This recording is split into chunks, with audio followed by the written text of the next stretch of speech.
Good morning and welcome to Thoughts and Updates for this week. After a week hiatus, I'm back, and where I am is further along from where I live, in the shadow, as it were, of a very dominant part of the town in which I live, in Kirkintilloch, which is St Mary's Church, Church of Scotland Church, which sits very much at the kind of centre of the town. It's an impressive sandstone building built on the eve of the First World War, it says, excuse me, online, 1913, built by, under the design of George Bell, a church architect of the time. It, like the kirk within many towns in Scotland, stands like an imposing threat of ensuring that people are doing the right thing, behaving in the correct manner. And here, one of the features of this particular kirk is the fact that it has impressive stained glass windows. There are groupings of 6 different types of stained glass windows, all of which have their own dedication, their own history and their own story behind them. They include the Dalrymple windows, which was dedicated by a family, which was one of the first, almost at the point at which the kirk was opened. Then we have the Morrison window, which was dedicated from a long-standing minister who died in 1941, I believe. And then there are 3 windows which, of course, as it being a kirk, not unusually signify elements of the liturgy, which are 6 days of creation, which are designed by a local artist and indeed art teacher. I believe that Willie Roger was a teacher at Lindsay Academy up until he retired in 1987, but the 6 days of creation follow his design. The Christmas window, which is often referred to as a Christmas window, which is dedicated by Ferguson window, which was after an elder of the church,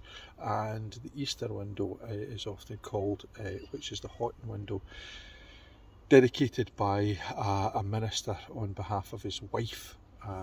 So those are kind of 5 of them, but the one which of course is the most significant in many ways and catches the summer setting of the sun, which is quite kind of poignant, is the War Memorial window, dedicated in 1926, but finished and completed in 1923. It serves as a reminder to the sacrifice that happened during the First World War, a war which was probably more shocking than anything else that happened in the 20th century. But like many towns the length and breadth of the United Kingdom, locals wanted to find a way in which to memorialise, to remember the very, very many young men, it's principally young men, who lost their lives during that particular conflict.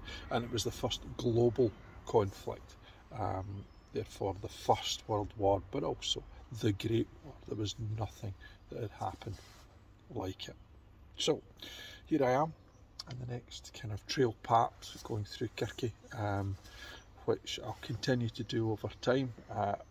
Last week I was unable to go and do anything due to the stresses and strains of being involved in teacher assessed grades. More of that later. But for the writing this week there's a bit of a hiatus as well, because my American publisher Brad is moving house, so we've got a little bit of a gap while he does that I'm not doing as much for Ringside Report. But I will be finishing off a little look back at Scott Welsh, a British boxer who managed to fight for one of the, at the time, minor world titles against another British fighter over in America, bizarrely.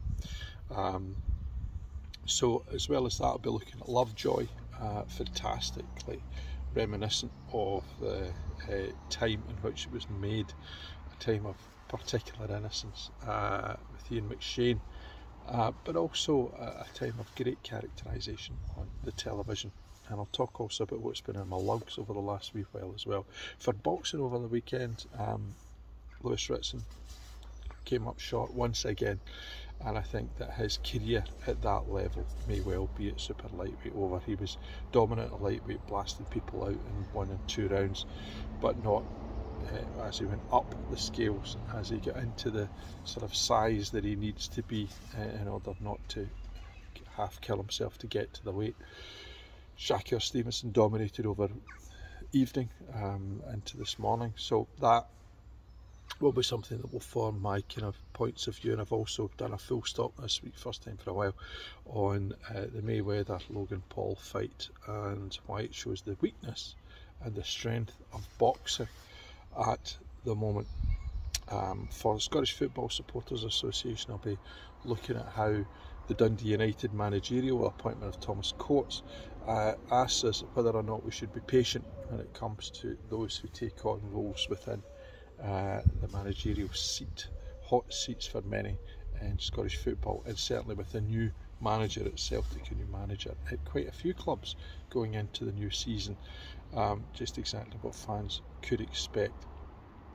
My little scurrilous piece will of course look at how the COVID situation with regards to the Euros is being handled and how Steve Clarke may have issues and difficulties. There's of course Wales yesterday who started their campaign, England today and Scotland tomorrow, but football has not been dominated at all by any of those topics, and indeed it is quite unfortunate that the illnesses that come from COVID-19 have been pushed off the medical headlines with football after the events on the pitch yesterday. It was a kind of a JFK moment.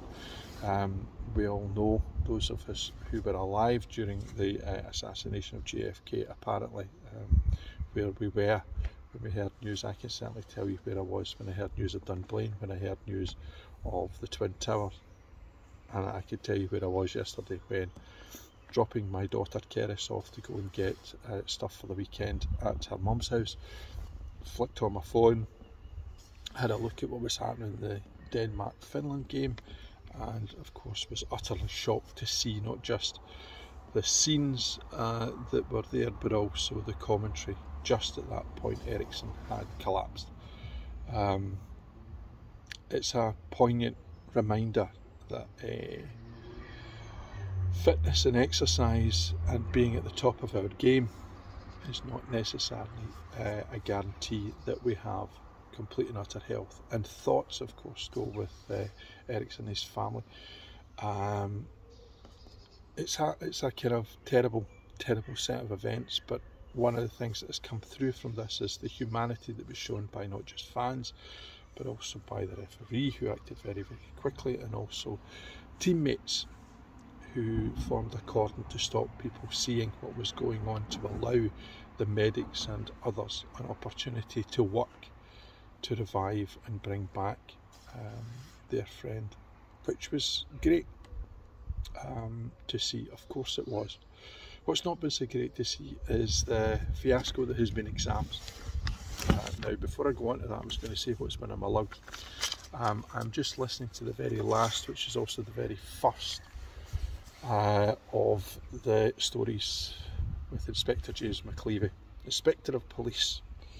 Leith is his parish in the city of Edinburgh, and the beginning of his relationship with Jean Brash, keeper of the best body house in Edinburgh.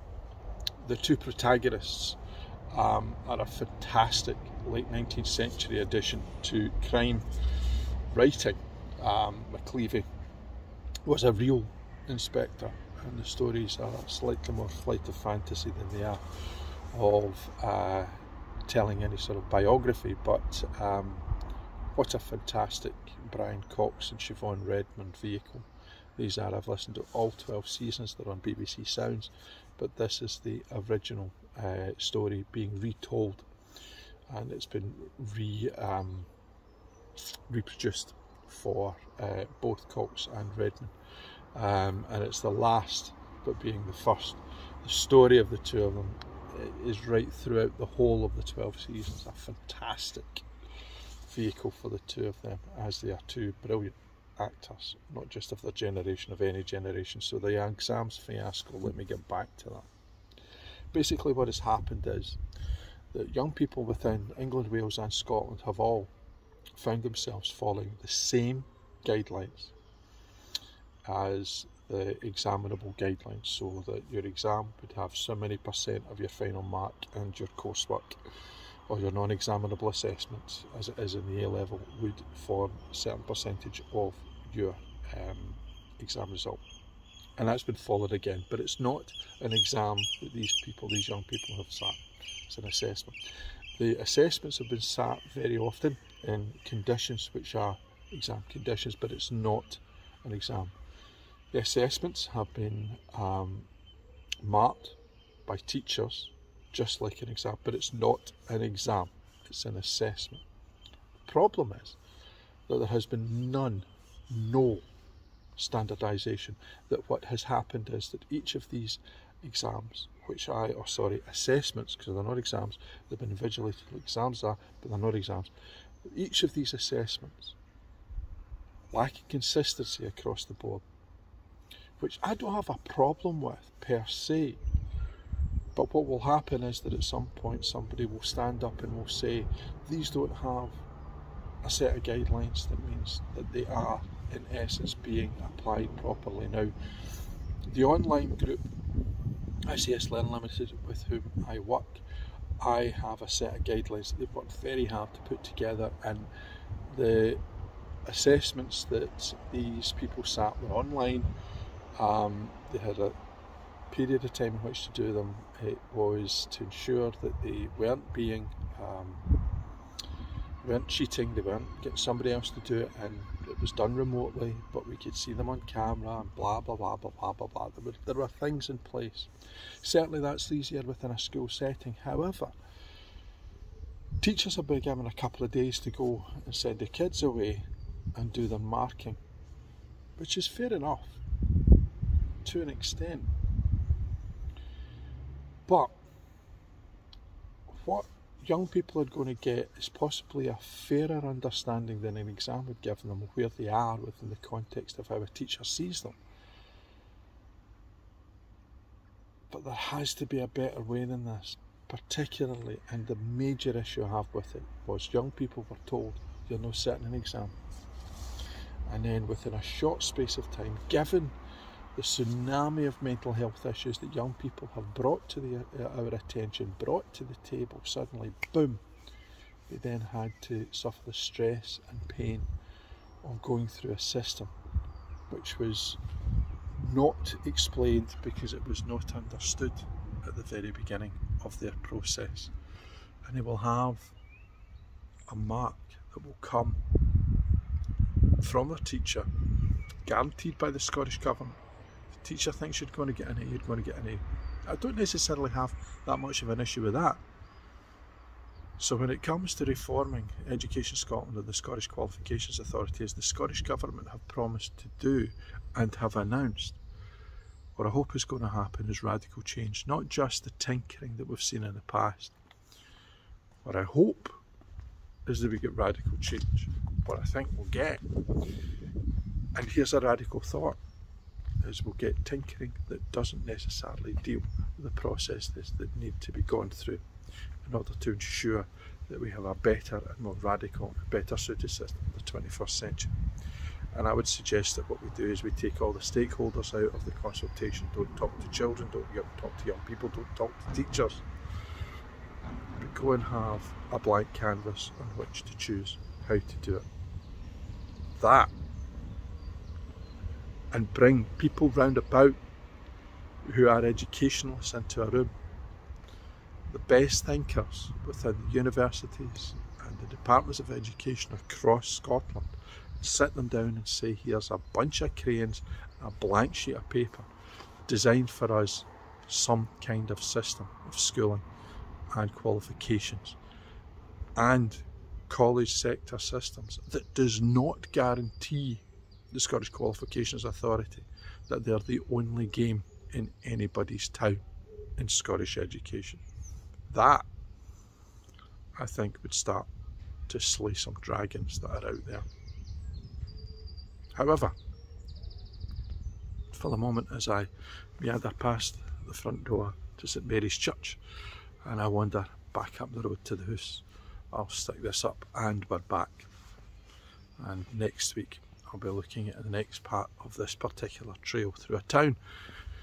Like all towns the world over, has a tremendous history to tell. Till then, bye for now.